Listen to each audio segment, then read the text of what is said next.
All around, thunderous booms, unearthly shrieks, and chattering sounded. Short bursts of gunfire, followed by all too earthly screams, echoed in the trenches. Boz held his rifle tight, nervously running his index finger across the inscription along the grip. The young man crouched beside him was weeping openly, though he made no sound. Saints. He couldn't be more than 14.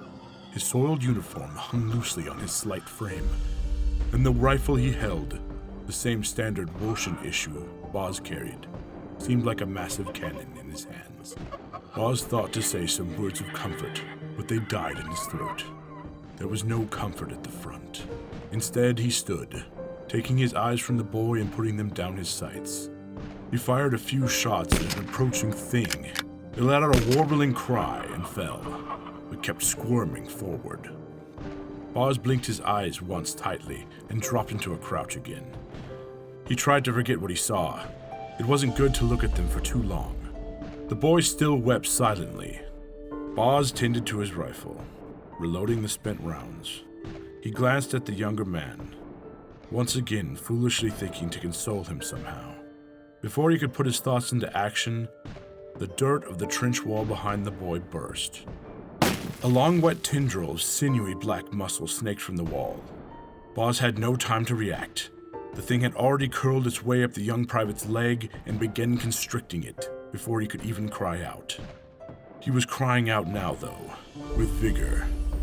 It reached from his ankle to just above his knee, pulsing sickeningly, trying to twist the leg in an unnatural way.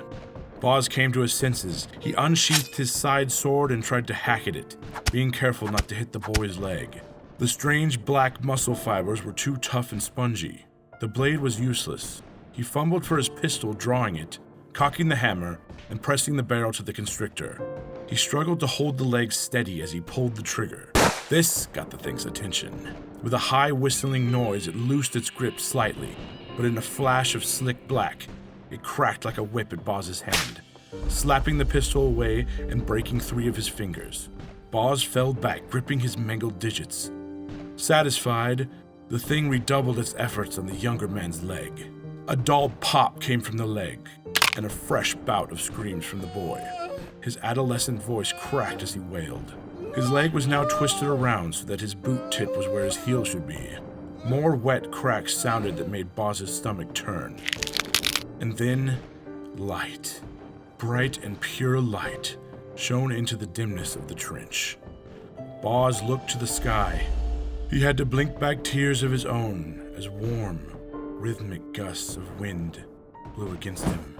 A woman hovered above the wounded men. Great hawk-like wings held her aloft as she descended to them. Her stark white Wolshan uniform impossibly clean in this muddy and blood-soaked battlefield.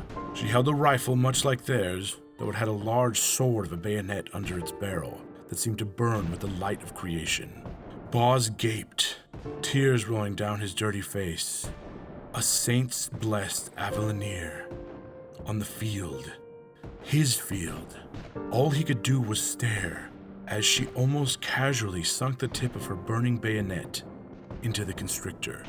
It sizzled and squirmed, releasing its grip on its prey, slowly turning to ash, dying.